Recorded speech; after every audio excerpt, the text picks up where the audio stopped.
চোরাকারবারিদের পছন্দ মতো পাইলট ও কেবিন ক্রুদের নির্দিষ্ট ফ্লাইটে দায়িত্ব ভাগ করে দিতেন বিমানের উপমহাব্যবস্থাপক এমদাদ হোসেন, ব্যবস্থাপক তোজাম্মেল হোসেন ও জ্যেষ্ঠ ক্যাপ্টেন আবু মোহাম্মদ আসলাম শহীদ।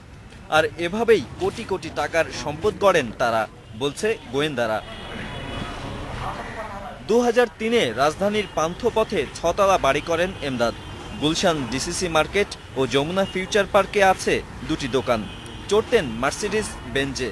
গ্রেপ্তারের পর সে গাড়ি সরিয়ে ফেলা হলেও পরিবারের জন্য আছে আরেকটি দামি গাড়ি। উত্তরায় ডুপ্লেক্স বাড়ির মালিক তোজাম্মেল। গোয়েন্দা পুলিশ বলছে নামে বেনামে আরও 2টি ফ্ল্যাট আছে তার। পিছিয়ে নেই ক্যাপ্টেন শহীদও। বসুন্ধরা আবাসিক এলাকার এই বাড়ির মালিক তিনি। 6তলার মধ্যে নির্মাণ কাজ শেষ হয়েছে 4তলার।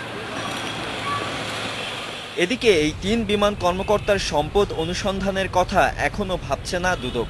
জানতে চাইলে কথা বলতেও রাজি হননি প্রতিষ্ঠানটির চেয়ারম্যান। তবে টিআইবি বলছে শতপ্রণোদিত হয়েই বিমান কর্মকর্তাদের সম্পদের হিসাব নেয়া দুদকের দায়িত্ব। বিশেষ করে দুর্নীতি দমন কমিশন এক্ষেত্রে খুবই সক্রিয়ভাবে একটা ভূমিকা পালন করতে পারে, প্রোঅ্যাক্টিভলি বা স্বপ্রণোদিত হয়ে তাদের বিরুদ্ধে ব্যবস্থা করতে পারে। বিশেষ করে যে তথ্য ইতিমধ্যে প্রকাশিত হয়েছে যে তারা যে সম্পদের মালিক হয়েছেন, এটা নিশ্চয়ই তাদের বৈধ এর সাথে সামঞ্জস্যপূর্ণ নয়।